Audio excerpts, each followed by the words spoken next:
please raise up 9 fingers for the almost 9 minutes that Mr. Floyd was held down. Let's take this moment for 10 seconds. I am going to kneel in reverence for those who have passed.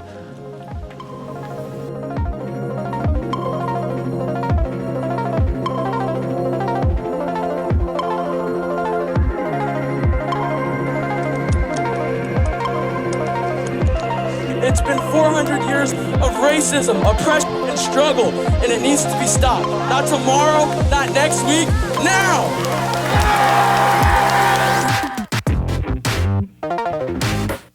This is the way it should be done. Traverse City, we have set an example for people around the world. We have set an example. It's past time for a change. I don't want my children to have to fear the police, and I do not want the police to fear my children.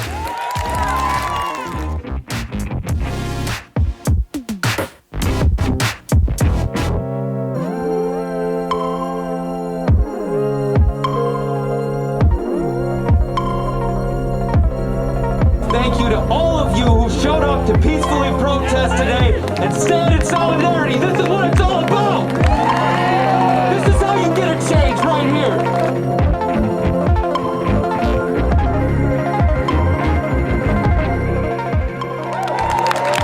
The budget should provide an infrastructure to allow proper oversight. Police cannot and should not investigate themselves. Ladies and gentlemen, brothers and sisters, we are not here because we are trying to start a race war. That's right. Never let that be. Never let that be what people try to make this. This is not a race war. It is not black versus white. It is not. We're all here together. We all share this planet together. We wake up every single day under the same sun. We will be buried under the same dirt. We have the same time here. This is not a race war. This is the war against oppression. This is the war against violence. Hi, it's Leif Johnson, and I'm here with Marshall Collins. Sir, what does it mean to you today to have such a great turnout for this protest? I tell you, it was pretty overwhelming being up on stage, seeing everybody show up for support. Very proud of Traverse City, very proud of Northern Michigan. We kept it peaceful, we kept to the agenda, people understood, and it was truly a blessing to see people come out in a mass like this to support the cause. Awesome. And what kind of change would you like to see from all this here? The main change I would like to see is that we don't have to do this again. You know, we don't have to have another rally. We don't have to lose another innocent life due to racism, due to stupidity, due to bad training for our police officers. That's what I would like to see, you know? How do you want to see this change, and how do you think they should go about doing it? Where does it start? Well, I think Michael Jackson said it the best. You got to look at the man in the mirror. You got to look at yourself and see what kind of changes you need to address, what you need to change yourself and your heart to be better. That's right. He also said beat it, so look out. All right, thank you, Marshall. Yeah, thank you guys. Keep up the good work. Appreciate you. Nephew. Good? You want to do anything else? Love you, man. No. All right, we're here, downtown Traverse City, Black Lives Matter protest, and we just had a few questions for the officers on the roof here. Sir, how do you feel today about today's protest? That's great. It's nice to know that you care so much and that you're here to look out for us. We appreciate you. All right. All right. I'm watching. All right, I'm here with Tim Daniels. Mr. Tim Daniels. And Tim, we see your shirt, Cop Watch. How important it is it to you to film the police? It's a matter of life and death. It's our jobs to hold police accountable, and when the cops are doing it wrong, we're going to be there to catch them. And when they're doing it right, we want to catch that too, but the chances of that happening are slim to none. This group on Facebook, this movement, GT Cop Watch, it's grounded right here in Grand Traverse County for the purpose of holding public officials accountable through transparency and truth. Amazing. That's right. We're here today because of the protesting, the violence against black people in this country, but we know that the violence against natives and the oppression and the suppression of native peoples is just as widespread, if not more widespread in the country as well. But it does not see, it doesn't make the news as much. There isn't as much being said. And I wanted you to speak on that a little bit here. I'm going to hand this over to Leaf here. How can we go about changing your lives for the betterment of your people? More transparency from the court systems and the sheriff's department, and more support, more people believing, more hope, more faith. This is where we start, but it's our younger generation right there is where they're going to pick up where we left off. So I'm hoping that this is a big change for them and for my grandkids and their kids as we go on here in Traverse City. So what kind of conversations can you have at home to instill this in your children so the next generation can move on and move forward and make sure that we don't have to have these protests anymore? Treat everybody equally. Like, it doesn't matter what color or race you are, everybody's all the same. There's no difference. Just treat everybody with kindness and respect. And once we start there, then baby steps towards the bigger change. Miigwech. Like the sign says, racism isn't born, it's made. That's true, it is. It's made. All right, thank you. Thank you guys, Miigwech. Just what it means to you to see this turnout here today. We think today was a good thing, and we're impressed with the turnout. It's a necessary meeting, and we're glad that it's been peaceful, and couldn't be happier with the turnout and the interaction. Awesome, thank you. I just have one question if I could. I wanted to ask, so I was in AmeriCorps when I lived in Washington, and I worked with at-risk youth. And in order to do that, they made me do 90 hours of crisis intervention and de-escalation training. And I would like to ask you how many hours of de-escalation and crisis intervention training you had to do before they would let you hit the street. De-escalation training is something that is becoming more and more common in law enforcement training. Crisis intervention we've had lots of that, but de-escalation is something that still needs to be taught on a much broader scale. Yeah, but you would agree that, before you're given a gun, you should have at least 100 hours, because that's the biggest thing. You guys are put in these situations where you have to go de-escalate. That's the better part of your job. There's definitely a lot of areas that we could be doing better in, and I think it's something that they're going to focus on. I know our department's already focused on it, and I'm hoping it continues nationally. We agree with everything that was said here today. It was a great meeting. Hey, you got anything you'd like to say? This is Police Brothers, man. I just want to say, I like this, man, today, man. The protesting. And God is good, united we stand, divided we fall, you already know. So I can't tell you nothing, but man, Black life matters. Hey, all life matters. So we gotta come together, all that police brutality, it gotta stop. It gotta stop, you know what I'm saying? I can't breathe. So y'all already know, man, y'all just stay faith in God.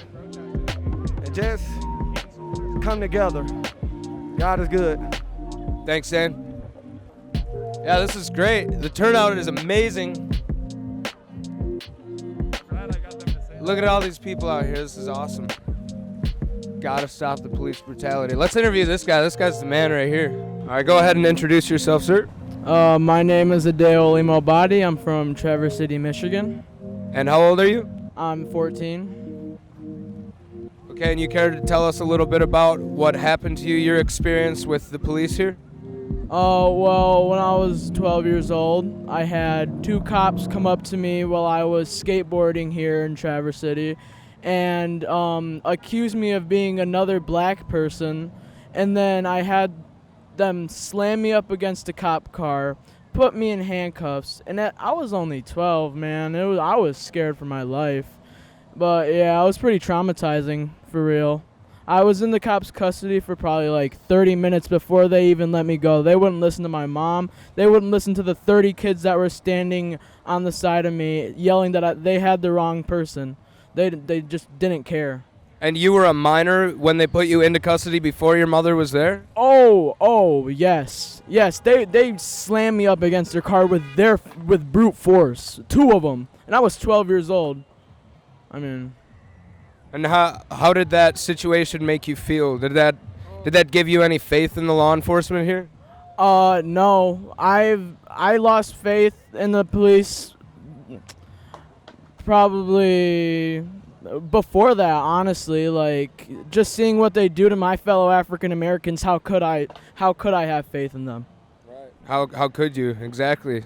And so can you shed light on some experiences that you've had here in Northern Michigan in school, day-to-day life, just walking down the street, out in public? Just shed some light on that for us.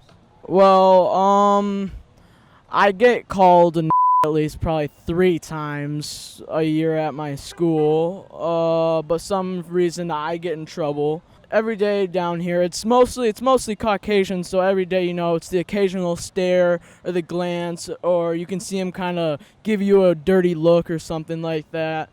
But yeah, it's crazy seeing all these people come out. I mean, it's awesome. All the diversity. I've never seen this many different colored people in Traverse City. And so how did you feel about that cop's apology? Did you feel it was very heartfelt? You got me into this, Marsha.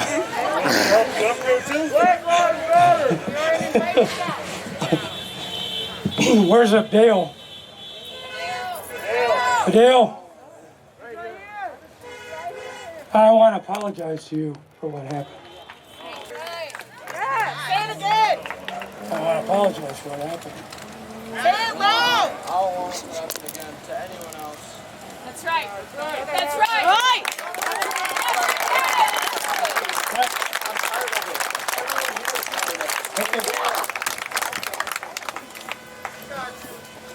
Thanks, Adele. Thanks, Adele. Is there something else that you would like to hear from them? Oh yes, there's a lot more I would like to hear from them. It didn't feel heartfelt. It didn't feel like he really meant it at all. It more seemed like he was just saying that to cover his own self. A Band-Aid, yeah. Yeah, a Band-Aid for his own self, to try to make him seem like he's like the best. I don't know. I didn't believe it at all. Anything he said. Yeah. Yeah, he didn't seem very apologetic. That was just kind of a brush it off. We're sorry about that, but not really sorry. What kind of things would you like to see changed in our police department here and in our society, and especially here in Northern Michigan, which is a very racist place if you lived here and you know what's going on here? What would you like to see changed? I'd like to see a lot change. Starting with, I want to see kids getting like raised better, not raised to hate, but raised to love. I want to see police actually trying to protect instead of hurting. I want to see people band together to stop what's happening in our world that's been going on for 400 years. I mean, I could go on and on about the things I want to change. This is Mom over here. What's your name, ma'am? Jill Jennings. Jill Jennings, all right. And what would you like to say about the school and this situation? Just shed some light on your opinions and your views and what you want to see changed. So every time that there's been an altercation at the school, TCAPS, where he's been called a nigger, he got in trouble for his reaction, and there was never anything done about the cause of the issue, him being called racial slurs at school. There was never an apology. There was never they never dealt with the problem. They would suspend him for his reaction, and there was nothing done about the fact that he was being called a nigger until I went to Facebook and I expressed that, I'm tired of my son going to school being called a nigger with no repercussions happening. Well, we had so much backup from our family, community support. We had the NAACP ready to back us up, and then finally the principals called me begging me to take my post down, begging me to stop talking about it, basically. Then suddenly there was an apology, and suddenly, but I had to pretty much, get the NAACP were going to step in. I mean, it had to get to that level. The school wouldn't just say, do the right thing, have them talk it out. That's all I wanted, just them to talk it out, an apology, an acknowledgement that you can't say that. You can't go around saying that. And that's something that still happens today. I know when I went to school, that was a very prevalent term used. I've heard it a lot at bonfires up here. Everywhere I go, it's everywhere. The racism it's ridiculous. It is something that needs to shed light on here in this town, where everybody just assumes it's, la la land, perfect, that racism does exist. People do need to talk to their kids about it, and stop automatically, blaming one person, so. And I think that could also start by changing over some of the government funding to schools and how we attack racism as a whole, maybe getting more black teachers up here, but also we need to be paying those teachers more because they're the ones teaching our kids. Absolutely. Thank you guys for shining light on this, though. Thank you so much. Yeah. All right, so we're here with Brianna.We. And we heard you speaking up there. You had some very valid points, and we're so grateful that you have such heart and passion for all this, because we do need change. What would you like to see change the most in our police force, in the racism that happens in our country, in our schools? What do you want to see change? Where does it start? It starts with having the conversations with each other. It's not all on the police officers, it's with us and our delivery. Like, I understand we're angry, not just the black people, but people in general are angry for each other. But it starts with having the hard conversations with one another, with me and you, sir. Like, people who look like each other, we need to have those hard conversations. He's likely more afraid of the police than I am. You know why? Because there are reasons why. He is a man. He is a black man in America. It's not just a black man in Traverse City, it's a black man in America. And the media does a great job of fueling that fear. So that's what we can do. We can have those conversations, maybe double check before we put that post out there, before we put that caption out there, before we mass spread it and instill fear in our brothers, and in our sisters. Like, you don't realize how easy it is for people to be afraid just by a 20-second clip. I don't want to ever be a part of that. If ever anyone tells me that they're afraid of me, we gotta work through that, because there's no room for that, okay? Like, the police, that's what they need to do. If people out here are saying we are afraid of you, we don't trust that. The police need to get out there, come out here, and say, hey, that's not okay. How can we change that? So again, ask the hard questions, have the hard conversations. Thank you so much. Yes, yes, yes. You're great. We're all great. Are you great?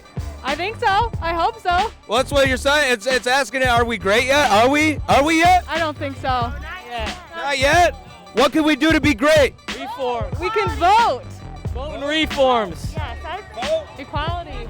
Vote, equality, love, passion. Let's do this, guys. We got it. Yeah. That's great.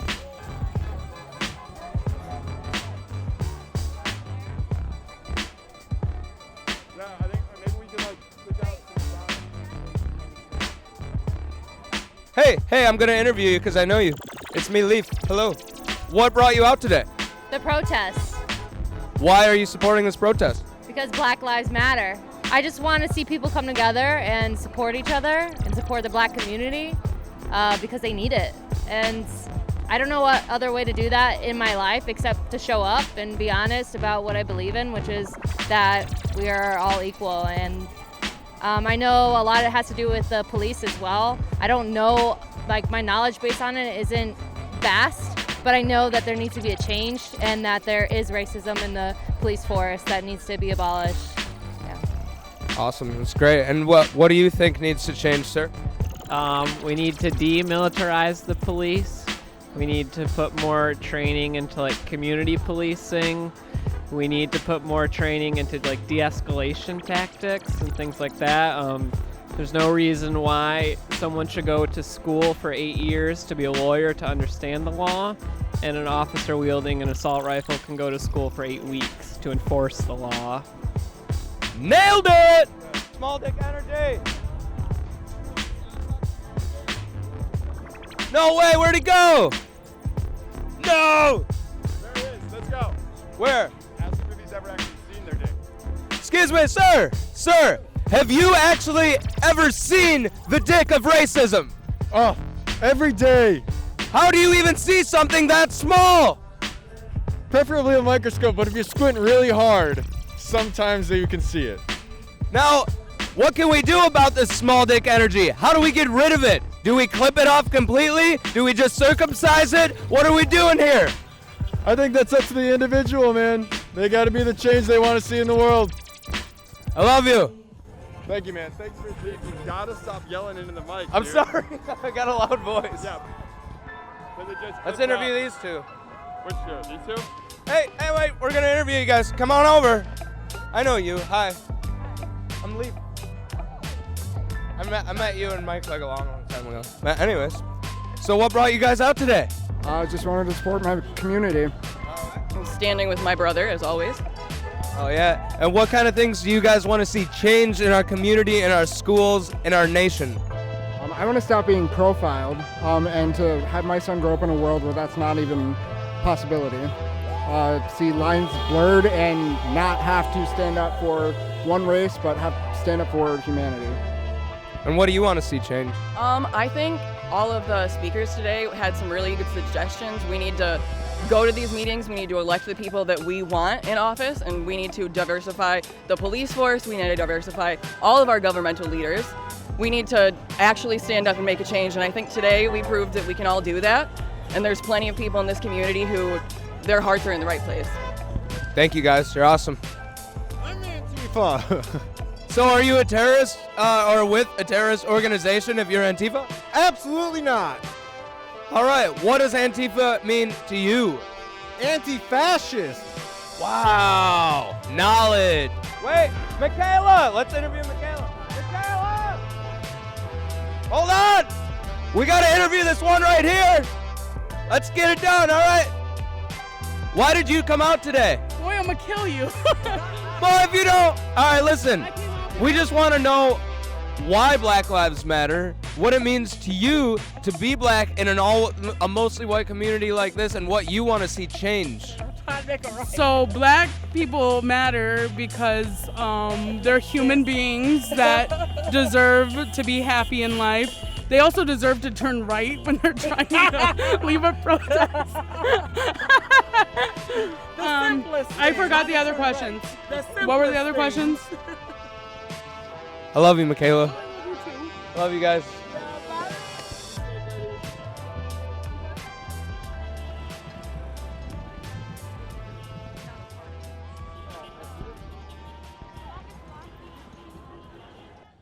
We got your back.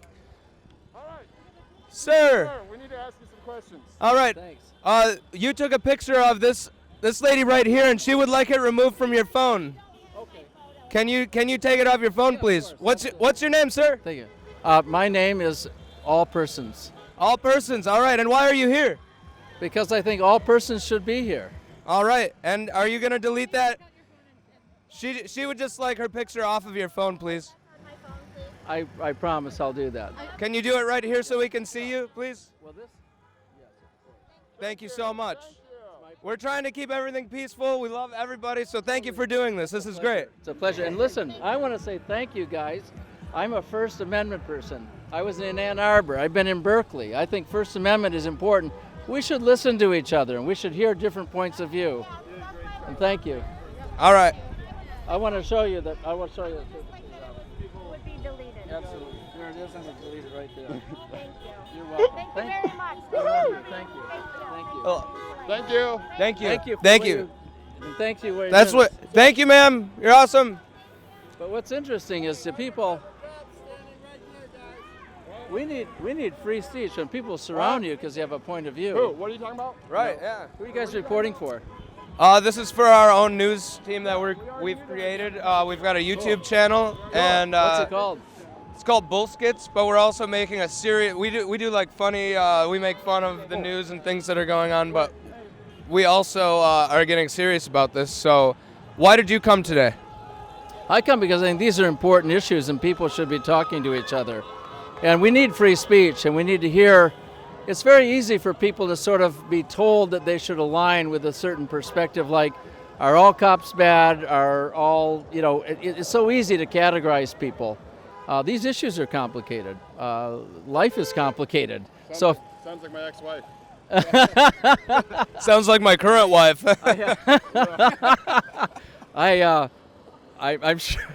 I'm sure there's truth to these things. Excuse me, sir. We just wanted to know what it's like being an undercover cop in places like this, and we'd also like to say thank you for being here. But what is it like? Do you feel fear? What do you expect when you go out and things like this? No, it's a peaceful day, so we're good to go. All right. Oh, hey, we wanted to ask your buddy up there a question. Just let him know that we're his biggest fans, and we love him. We think that his binoculars are really cool. And I just had a question too. What kind of change and reform do you think that police agencies need to see across the entire country? Hold on 1 second. I gotta go, guys. All right? All right, thank you. All right, thank you. Be safe.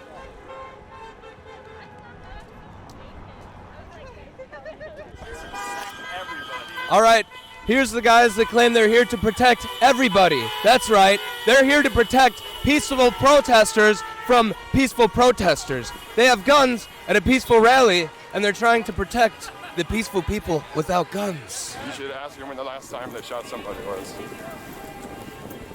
Oh, and then make him see. You know what I'm saying? We're here. The media is here. How's it going, guys? These guys are great. Just one moment. Take care, you guys. Thank you. You too. Thank you. How are you guys doing today? Good. What outlet are you guys with? Skitz, we have a YouTube channel, and we're just going around interviewing everybody who's here. We're trying to get transparency and just some real answers out of people. So what organization are you folks with? We're not representing any organization at the time, so we're just here demonstrating our Second Amendment rights. Okay. And why did you choose today to come out to protest for your Second Amendment rights while there's a Black Lives Matter protest going on? We support the Black Lives Matter movement. We don't support the violence. We don't support the burnings and the rioting. So we're here as a deterrent. We're here to also support you guys. So ensure peace, make sure protesters ran safely. So you don't think that the police are a deterrent enough? I have no comment on that. I think the police they're outstanding people, and yeah, you're going to have some mixed feelings about it. There's going to be some bad police in the bunch, just like there are bad protesters in a bunch. So what you're saying is you've come here to keep the peace by being a deterrent. So you think that it is fair to bring guns to a peaceful protest to make people afraid to act out. And also I would like to ask you if you think that it is all right to shoot someone for stealing. Because I've seen a lot of comments online saying when the shooting starts, the looting starts, and I'm ready and I'm locked and loaded. And I just don't remember whenever theft became a death sentence in this country. I would like you to speak on that, please. I don't think it's right that you should have to shoot somebody for stealing. I believe that if innocent life is in danger, police, protesters both, and if their lives are at stake, then there is a justifiable cause to take action. Okay, have you ever shot at anybody before? No, and I hope to God I don't. Exactly, yeah, that's what blew my mind when I see these people say that stuff online. It's like either you've never really thought about what you'd have to live with the rest of your life to shoot one of these looters, or you have, and either way you're a danger to society, you know? I'm a Second Amendment guy myself, but, you know, and we were both talking about bringing our guns, but, you know, it was a peaceful protest, and we thought, you know what? No, because it's like with the cops show up in riot gear, you know, like, shit's more likely to pop off because it's like instigating. So, all right, well, thank you. You got any more questions? No, that's great. Do you think that it's okay not to have Second Amendment? I mean, I think people are afraid of guns, and that's because they're not worn. And that's a big problem, that people are afraid of guns. So what you're saying is we should desensitize people to seeing guns, and if we all wore guns, then people wouldn't be afraid of them. No, I'm saying that they're desensitized to their Second Amendment rights, and that right seems to be okay to be pushed aside because of what other people believe it's about. The Second Amendment defends all the other rights. If we didn't have guns, none of the other rights would be here. Right on. Yeah, I guess it makes me think about, people definitely become, I've been around guns my whole life, so I don't get as nervous. But, whenever you got people committing mass shootings all over the country, you got to expect that maybe people would feel safer not seeing, rifles, rifles that are not for hunting out in public. Would you agree with that? I would say the reason of the weapon is not. There's no such thing as an assault rifle. Well, there are weapons that are made for military use, right? Well, so the 5.56 223 is also a varmint rifle. Right. Well, okay, but whenever the military pays to make these rifles, they're paying to make them to shoot people with, not varmints, right? So what I'm saying is that you acknowledge there are rifles that are made strictly for shooting people with and not hunting. I can't speak to that, but I can tell you that we have a right to carry it, and if we don't use that right, it's going to be taken away. I agree. We definitely have to stand up for our Second Amendment rights, for sure. Before the virus hit, there were protests everywhere, nonviolent, because Virginia wanted to take away the Second Amendment rights of its people. And then all of a sudden the virus hits, and that all changed. Okay, I'm sorry. Could you clarify that for me? So Virginia tried to take away the Second Amendment rights of its people, which instituted the Second Amendment sanctuary cities. So all those protests, nonviolent, we were all out there with our weapons. No one was hurt. Right on, yeah, and I lived in New York. They have you're probably familiar with the SAFE Act, which is by far the most oppressive gun law in the country. And it's really crazy. And the people that are against it most are actually the police, because a lot of them are vets, and they say, I don't go to war to come back and be forced to take away people. Okay, well, I gotta go, guys. Have a good one. Come on, I was just about to join their club. I was this close. They were about to let me join them. God damn it. We saw a lot of people running, and they're running, I think, towards that Trump flag. So. Oh, let's go get them. Thanks for coming out, guys. Yeah. Power to the people. Power to the people. Power to the people. Power to the people. Power to the people. Power to the people. Power to the people. Power to the people. Power to the people. Black Lives Matter. Power to the people. Black Lives Matter. Power to the people. Black Lives Matter. You okay, bro? I didn't get the shot. What happened to that guy? By a truck? Oh no, there's violence down here.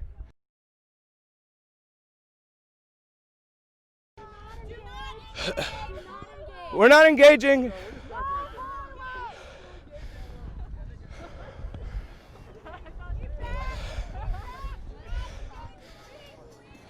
Okay, right there, Lee. Right there's good.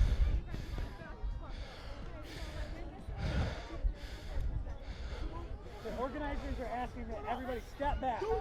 Step back. If you saw what happened. That guy threw a rock? Go get him. Go put the mic up. Hey, Anthony. Anthony, come here.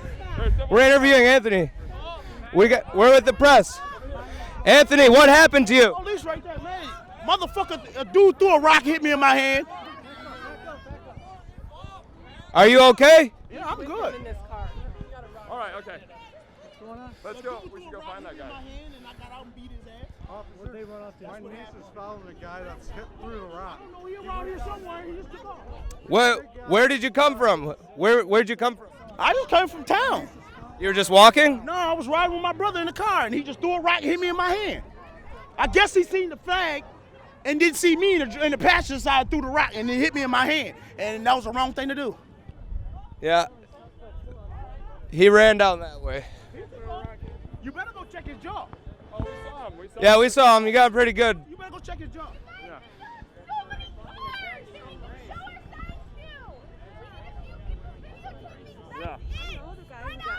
So did I, Rain. Oh, I thought it was Ari. Yeah, Rain, Ari. All right, let's go.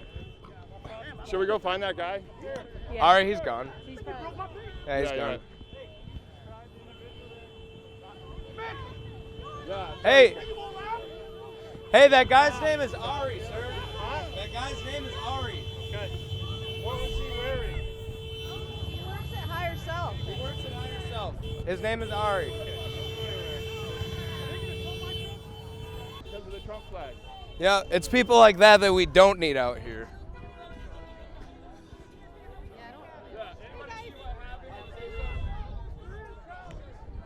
Anybody see what happened? No, I don't. Nobody saw what happened. Anybody see what happened? Mary, you see what happened? No, I did not. She didn't see what happened. Didn't see what happened. Thank you very much for watching our video. So a few more things we need to say to touch on this. I feel like it ends really abruptly with the least fortunate part of the day, which is Ari throwing that rock at Anthony. They're trying to prosecute him for carrying an explosive device and a weapon of some sort. I believe the explosive device he was carrying, however, was isopropyl alcohol. So I know they're really trying to throw the book at him.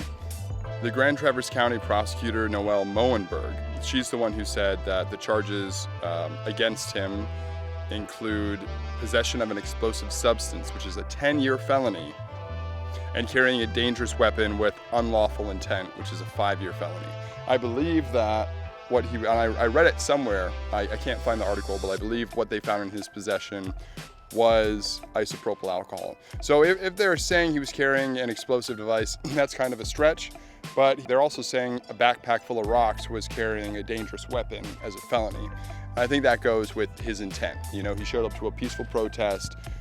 He was the only one who clearly had intentions to incite violence. And while I think it's great, they make an example of that, at the same time, they shouldn't call it what it isn't. You know, a bottle of rubbing alcohol is not an explosive device, in my opinion. Leading up to this protest, there were a lot of really nasty comments going around online. There's specifically a couple Facebook groups, Overheard in Traverse City, shout out, Overheard in Leelanau County. If you want to hear some really racist and terrible shit, go ahead and join those groups on Facebook.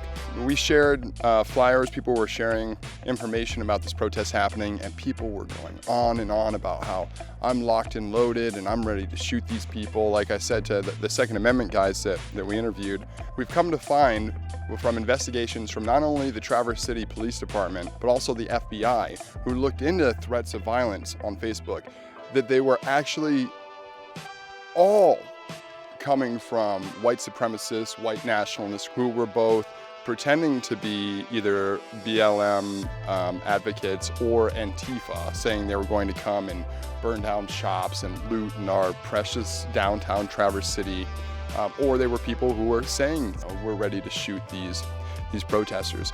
And Chief O'Brien, who you just saw in the video, he's the one who apologized to Adele, right? Yeah. One thing that gives me a little bit of confidence in him is that he's the one who came out and said, hey, look, all these threats of violence came from white supremacist, white nationalists. And that makes me believe that he's not in their pocket. To have him say publicly, look, the only talk of violence was coming from these guys. That's not something you say about your buddies.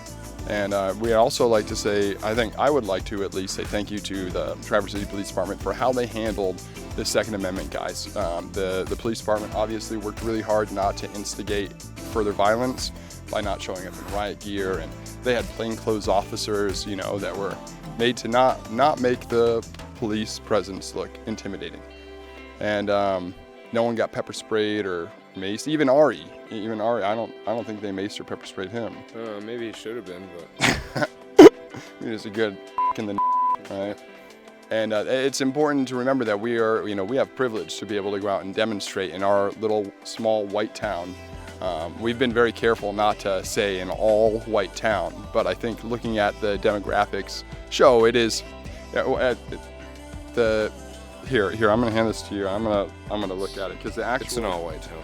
It's like 97% white. Traverse City is 94% white. 94% white. So it makes sense that there was not the same level of aggression by the police here. Stop the hate, spread the love, stop racism, Black Lives Matter, police reform today. That's right, police reform today. Demand accountability and demand proper training for the police.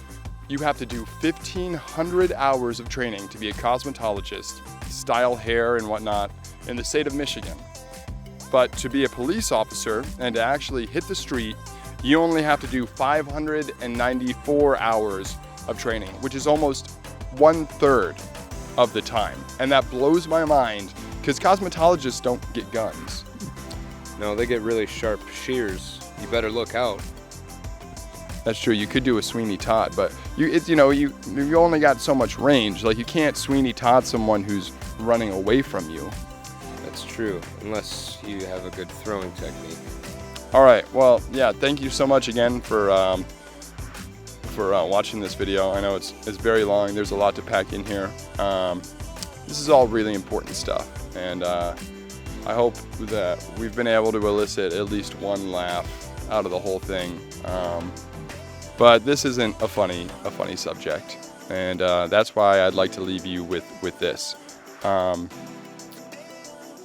Why did the Scarecrow get promoted? Why? Well, if you knew the guy, it would make sense. I mean, because for real, the Scarecrow, he was out in his. Oh!